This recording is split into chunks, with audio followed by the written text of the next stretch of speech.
ಶ್ರೀನಿವಾಸ ನೀನೇ ಪಾಲಿಸು.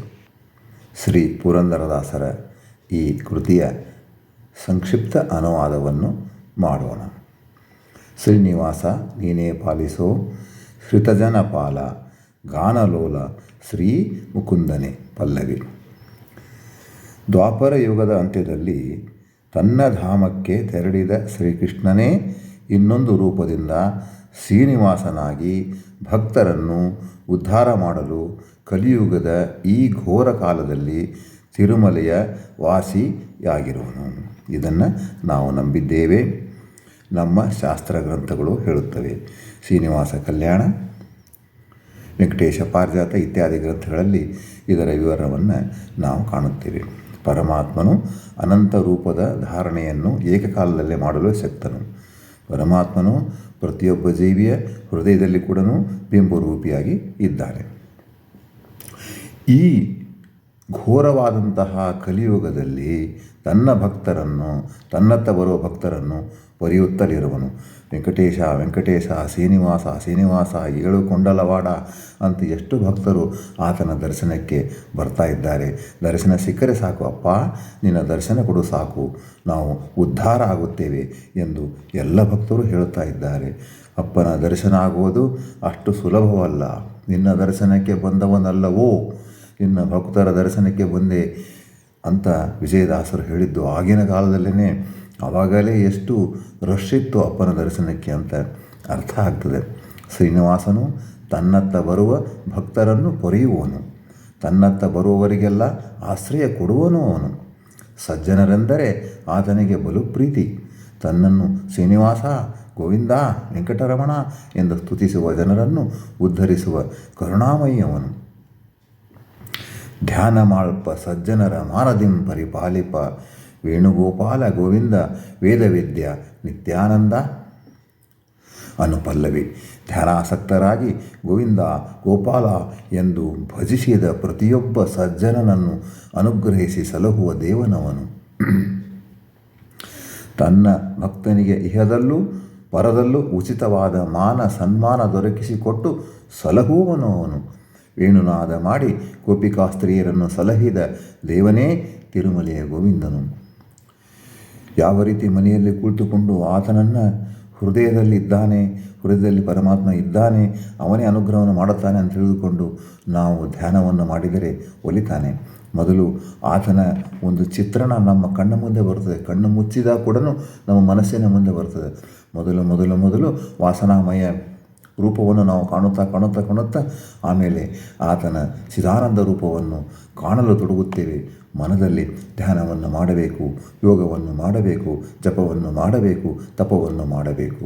ಹಾಗೆ ಮಾಡುತ್ತಾ ಇರುವ ಸಜ್ಜನರನ್ನು ಮಾನದಿಂ ಪರಿಪಾಲಿಸುವ, ಅಂದರೆ ಅವರಿಗೆ ಸಜ್ಜನರಿಗೆ ಜಗತ್ತಿನಲ್ಲಿ ಕೂಡ ಮಾನ್ಯತೆ ಸಿಗ್ತದೆ. ಪ್ರತಿಯೊಬ್ಬರು ಅವರನ್ನು ಮಾನ ಅಂದರೆ ಮರ್ಯಾದೆಯನ್ನು ಕೊಡ್ತಾರೆ. ಇವರು ಯೋಗಿಗಳು, ಇವರು ತಪಸ್ವಿಗಳು, ಇವರು ಶ್ರೀನಿವಾಸನ ಭಕ್ತರು ಅಂತಕ್ಕಂಥ ಒಂದು ವಿಚಾರದ ಅರಿವು ಎಲ್ಲರಿಗೂ ಇರ್ತದೆ. ಅವರ ಆ ಭಕ್ತನ ಅನುಗ್ರಹವನ್ನು ಸಂಪಾದನೆ ಮಾಡಲಿಕ್ಕೆ ಅನೇಕ ಜನರು ಹಿಂದೆ ಇರ್ತಾರೆ, ಬೀಳ್ತಾರೆ ಅಂತ ಹೇಳ್ತಾರೆ. ಆದ್ದರಿಂದ ಪರಮಾತ್ಮ ವೇಣುಗೋಪಾಲ ಇದ್ದಾನೆ, ಗೋವಿಂದನಿದ್ದಾನೆ, ವೇದವಿದ್ಯೆ ಇದ್ದಾನೆ, ಅವನು ನಿತ್ಯಾನಂದನಿದ್ದಾನೆ. ವೇದ ಮಂತ್ರಗಳಿಂದ, ಶಾಸ್ತ್ರದ ಅಧ್ಯಯನದಿಂದ ಬಂದೊದಗುವ ಜ್ಞಾನದ ಪ್ರಭಾವದಿಂದ ಪರಮಾತ್ಮನು ಹೃದಯ ಕಮಲದಲ್ಲಿ ತನ್ನ ದರ್ಶನವನ್ನು ಕೊಡುತ್ತಾನೆ. ಒಂದು ಭಕ್ತಿ, ನವವಿಧ ಭಕ್ತಿಯಿಂದ ನಾವು ಪರಮಾತ್ಮನನ್ನು ಭಜನೆ ಮಾಡಬೇಕು. ಬಹುಭಕ್ತಿಯಿಂದ ಆ ಪರಮಾತ್ಮನ ತಿರುಮಲೆಯ ವಾಸಿಯನ್ನು ನಾವು ದರ್ಶನ ಮಾಡಬೇಕು. ಮಾಡಿದ ನಂತರ ಕೂಡ ಏನಪ್ಪ ಅಂದರೆ ಅದನ್ನೇ ನಾವು ಮನದಲ್ಲಿ ಇಟ್ಕೋಬೇಕು, ಶಾಸ್ತ್ರವನ್ನು ತಿಳಿಕೋಬೇಕು. ಶ್ರವಣವೇ ಮೊದಲಾದ ನವವಿಧ ಭಕ್ತಿ ಅಂತ ಹೇಳಿದಾರಲ್ಲ, ಶ್ರವಣಾದಿಗಳನ್ನು ಮಾಡಬೇಕು. ಅದರಿಂದ ಸಜ್ಜನರ ಸಂಘದಿಂದ ನಮಗೇನಾಗ್ತದೆ, ಮನಸ್ಸು ಶುದ್ಧಿ ಆಗ್ತದೆ, ಅಂತಃಕರಣ ಶುದ್ಧಿ ಆಗ್ತದೆ. ಸಜ್ಜನರೊಡನೆ ನಾವು ಇರ್ತೇವೆ. ಆಗ ನಮಗೆ ಬಂದಂಥ ಜ್ಞಾನ, ಅಧ್ಯಯನಾದಿಗಳಿಂದ ಬರ್ತಕ್ಕಂಥ ಜ್ಞಾನ, ಶ್ರವಣಾದಿಗಳಿಂದ ಬರ್ತಕ್ಕಂಥ ಜ್ಞಾನದಿಂದ ನಮಗೆ ಭಕ್ತಿ ಹೆಚ್ಚಾಗ್ತದೆ. ಮತ್ತು ಆ ಒಂದು ಹೃದಯ ಕಮಲದಲ್ಲಿ ಪರಮಾತ್ಮ ಒಂದಾನೊಂದು ದಿವಸ ನಮ್ಮ ಒಂದು ಅನೇಕ ಜನ್ಮಗಳದ್ದು ಯಾವುದೋ ಒಂದು ಜನ್ಮದಲ್ಲಿ ಆದ ತನ್ನ ದರ್ಶನವನ್ನು ಕೊಡ್ತಾನೆ. ಅದೇ ದಾರಿಯಲ್ಲಿ ನಾವು ಇರ್ತೀವಿ. ಪರಮಾತ್ಮನು ನಿತ್ಯವೂ ಆನಂದದ ಖಣಿಯಾಗಿದ್ದಾನೆ. ಆತನಿಗೆ ಪ್ರಕೃತಿಜನ್ಯವಾದಂಥ ಗುಣಗಳಿಲ್ಲ. ನಮಗಿರ್ತಕ್ಕಂಥ ಗುಣಗಳೇನು ಸತ್ವರ್ಜ ತಮ್ಮ ಗುಣಗಳಿಂದ ಆದಂತಹ ಈ ಪ್ರಕೃತಿ ಆದಂತಹ ನಮ್ಮ ದೇಹ ಅವು ಅವನಿಗಿಲ್ಲ. ಪರಮಾತ್ಮನು ಪ್ರಕೃತಿಗೆ ಬದ್ಧನಲ್ಲ. ಪ್ರಕೃತಿಗೆ ನಿಯಾಮಕಳೆನಿಸಿದ ಲಕ್ಷ್ಮೀದೇವಿಯರನ್ನೇ ನೇಮನ ಮಾಡುವ ಪರಮಾತ್ಮನಿಗೆ ಪ್ರಕೃತಿಯ ಕಟ್ಟುಪಾಡುಗಳಿಲ್ಲ. ಅವ್ಯಕ್ತ ತತ್ವಕ್ಕೆ ಅಭಿಮಾನಿಯಾದಂತಹ ಲಕ್ಷ್ಮೀದೇವಿಯರೇ ಆತನ ಕಂಟ್ರೋಲ್ದಲ್ಲಿ ಇದ್ದಾರೆ. ಎಂದಿಗೆ ನಿನ್ನ ಪಾದವ ಹೊಂದುವ ಸುಖ ಎಂದಿಗೆ ಲಭ್ಯವೋ ಮಾಧವ, ಅಂಧಕಾರಣ್ಯದಿ ನಿಂದು ತತ್ತರಿಸುತ್ತೀಯೇನೋ, ಬಂದು ಬಂದು ಭವದಿ ಬೆಂದು ನೊಂದೆನೋ ಮುಕುಂದ ಅಂತ ಭಕ್ತ ಕೇಳ್ತಾನೆ. ಪರಮಾತ್ಮನ ಪಾದದ ಭಜನೆಯನ್ನು ಮಾಡುತ್ತಾ ಸಾಧನೆಯನ್ನು ಮಾಡುವ ಭಕ್ತನಿಗೆ ತನ್ನ ದರ್ಶನವನ್ನು ಖಂಡಿತವಾಗಿಯೂ ಒಂದು ದಿನ ಪರಮಾತ್ಮನ ಕೊಡುತ್ತಾನೆ. ಆದರೆ ಭಕ್ತನಿಗೆ ಶೀಘ್ರದಲ್ಲೇ ಪರಮಾತ್ಮನನ್ನು ಕಾಣುವ ಸಾತ್ವಿಕ ತವಕವಿದೆ. ಯಾರಾದರೂ ಹಿರಿಯರನ್ನು ಗುರುಗಳನ್ನು ನೋಡಬೇಕಂತ ಹೊಂಟಾಗ, ನಮ್ಮ ಬಂಧುಗಳನ್ನು ನೋಡಬೇಕಂತ ಹೊಂಟಾಗ ಯಾವಾಗ ಬೇಗ ಕಾಣ್ತಾರೋ ಅಂತಕ್ಕಂಥ ತವಕ ಇರ್ತದಲ್ಲ, ಹಾಗೆ ಪರಮಾತ್ಮನನ್ನು ಬೇಗ ಕಾಣಬೇಕು ಅಂತಕ್ಕಂಥ ಸಾತ್ವಿಕ ತವಕ ಭಕ್ತನಿಗಿದೆ. ಹಾಗೆ ಇರ್ತದೆ. ಆದರೆ ಸಾಧನಾ ಪೂರ್ತಿ ಆದಮೇಲೆ ಪೂರ್ತಿ ಅನುಗ್ರಹ ಆಗ್ತದೆ. ಆದರೆ ಸಾಧನೆ ಪೂರ್ಣವಾಗಬೇಕಲ್ಲ. ಯಾವುದೇ ಕಾರ್ಯ ಸಿದ್ಧವಾಗಬೇಕಾದರೆ ಅದಕ್ಕೆ ತಕ್ಕಂತೆ ಸಮಯ ಬೇಕು. 1 ವರ್ಷ ಪೂರ್ಣ ಅಧ್ಯಯನಾನಂತರವೇ ವಿದ್ಯಾರ್ಥಿಗೆ ಶಾಲೆಯಲ್ಲಿ ಪರೀಕ್ಷೆ ಇರುವುದಿಲ್ಲವೇ? ಈಗ ಸೆಮಿಸ್ಟರ್ ಅಂತ ಬಂದಿವೆ, ಟ್ರೈಮಿಸ್ಟರ್ ಅಂತ ಬಂದಿವೆ. ಒಟ್ಟಿನ ಮೇಲೆ ಒಂದು ಕೋರ್ಸ್ ಆಗಬೇಕು. ಅದು ಆವಾಗನೇ ಅವನಿಗೆ ಪರೀಕ್ಷೆ ಕೊಡಲಿಕ್ಕೆ ಸಾಧ್ಯ. ಆದುದರಿಂದಲೇ ಮೆಲ್ಲನೆ ಮಾಧವನ ಮನವ ಮೆಚ್ಚಿಸಬೇಕು ಎಂದು ದಾಸರು ಕಿವಿಮಾತನ್ನು ಹೇಳಿದ್ದಾರೆ. ಪರಮಾತ್ಮನ ಮೆಲ್ಲನೆ ಮೆಚ್ಚಿಸುತ್ತಾ ಹೋಗಬೇಕು. ಅಂದರೆ ಸಾಧನೆ ಮಾಡುತ್ತಾ ಹೋಗಬೇಕು. ಅನಾದಿ ಕರ್ಮದ ದೆಸೆಯಿಂದ ಭಕ್ತನು ಅನೇಕ ಕಷ್ಟ ಕಾರ್ಪಣ್ಯಗಳಿಗೆ ಸಿಲುಕುವನು. ಇದು ಪ್ರಕೃತಿಯ ನಿಯಮ. ಬಂದದ್ದೆಲ್ಲ ಬರಲಿ, ಗೋವಿಂದನ ದಯ ಹೊಂದಿರಲಿ ಎಂಬ ಮನಸ್ಥಿತಿಯನ್ನು ಹೊಂದಿ ಸಾಧನೆಯನ್ನು ಮಾಡುವ ಸಾಧಕನು ಬೇಗನೆ ಪರಮಾತ್ಮನ ಅನುಗ್ರಹವನ್ನು ಹೊಂದುವನು. ಲೌಕಿಕ ಜಗತ್ತು ಸಾಧಕನಿಗೆ ಕತ್ತಲಮಯವಾಗಿ ಗೋಚರಿಸುವುದು. ಜನನ ಮರಣಗಳ ಚಕ್ರದಲ್ಲಿ ಸಿಲುಕಿರುವ ಸಾತ್ವಿಕ ಜೀವಿಯು ಅದರಿಂದ ಪಾರು ಮಾಡೆಂದು ಶ್ರೀನಿವಾಸನಲ್ಲಿಯೇ ಅಂಗಲಾಚುವನು.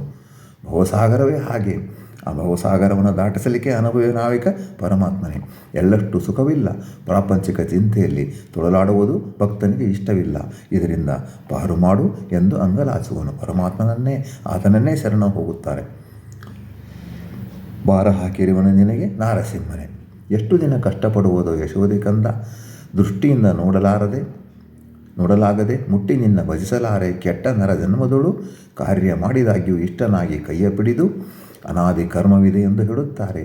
ಒಂದು ಕರ್ಮದಿಂದ ಅನೇಕ ಕರ್ಮಗಳು ಹುಟ್ಟುತ್ತವೆ ಎಂದು ಹೇಳಲಾಗಿದೆ. ಕರ್ಮಗಳ ಸೆರೆಯಲ್ಲಿ ಸಿಲುಕಿದ ನಾವು ಎಷ್ಟು ಕಷ್ಟಪಡುವುದು ಯಾರಿಗೆ ಗೊತ್ತು? ಎಂದಿಗೆ ಕರ್ಮದ ಸಂಕೋಲೆ ಕಳೆಯುವುದು ಎಂದು ಯಾರು ನಮಗೆ ಹೇಳುವರು? ಯಶೋದೆ ಕಂದನೇ, ನನ್ನ ಕಷ್ಟ ಪರಂಪರೆ ಎಲ್ಲಿವರೆಗೆ ಇದೆ? ನನಗೆ ಹೆದರಿಕೆ ಆಗಿದೆ. ಸಂಸಾರವೆಂಬ ಕಷ್ಟದಲ್ಲಿ ಹೊರಲಾಡುತ್ತಿರುವ ನನ್ನ ಸಕಲ ಇಂದ್ರಿಯಗಳು ತುಕ್ಕು ಹಿಡಿದಿವೆ. ಹೀಗೆ ಬಲಹೀನವಾದ ಇಂದ್ರಿಯಗಳು ನಿನ್ನನ್ನು ಗುರುತಿಸಲಾರವು. ಯಾಕೆಂದರೆ ಕಷ್ಟ. ಜ್ವರ ಬಂದಂಥ ವ್ಯಕ್ತಿ, ಕಣ್ಣೇ ತೆಗಿಲಿಕ್ಕೆ ಇರ್ತಕ್ಕಂಥ ವ್ಯಕ್ತಿ ಹೇಗೆ ಬಂಧುಗಳನ್ನು ನೋಡಲಿಕ್ಕೆ ಸಾಧ್ಯ? ಹಾಗೆ ನನ್ನ ಕಣ್ಣುಗಳು ನಿನ್ನನ್ನು ನೋಡಲಾರವು, ನನ್ನ ಕೈಯಿಂದ ನಿನ್ನನ್ನು ಮುಟ್ಟಲಾರೆನು. ಇಂತಹ ಕೆಟ್ಟ ನರನಾಗಿ ನಾನು ಜನ್ಮವನ್ನು ತಾಳಿದ್ದೇನೆ. ನಿನಗೆ ಸಮ್ಮತವಾದ ಕಾರ್ಯವೊಂದನ್ನು ನಾನು ಮಾಡಿಲ್ಲ. ಪಶ್ಚಾತ್ತಾಪ ಬಂದಿದೆ, ಸಾತ್ವಿಕ ಪಶ್ಚಾತ್ತಾಪ ಬಂದಿದೆ. ಆದರೂ ನಿನ್ನನ್ನು ನಂಬಿರುವೆನು.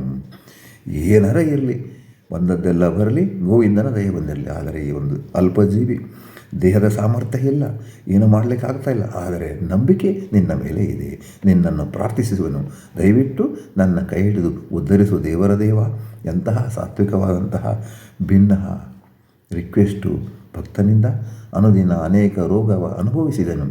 ಘನ್ನ ಮಹಿಮ ನೀನೇ ಬಲ್ಲೆಯ, ತನುವಿನಲ್ಲಿ ಬಲವಿಲ್ಲ, ನೆನೆದ ಮಾತ್ರ ಸಲಹುವ ಹನುಮದೇಶ ಪುರಂದರ ವಿಠಲನೆ ಬೇಗ ಒಲಿದು. ಪ್ರತಿದಿನವೂ ನಾನು ಮಾನಸಿಕ ಕಾಯಿಲೆ, ದೇಹದ ಕಾಯಿಲೆ ಇತ್ಯಾದಿ ಅನೇಕ ರೋಗಗಳಿಂದ ಬಳಲುತ್ತಿರುವೆನು. ಈಗನಕ ಒಂದು ಎಷ್ಟು ಮೆಡಿಷನ್ ಮಾತ್ರೆಗಳ ಲಿಸ್ಟೇ ಇದೆ.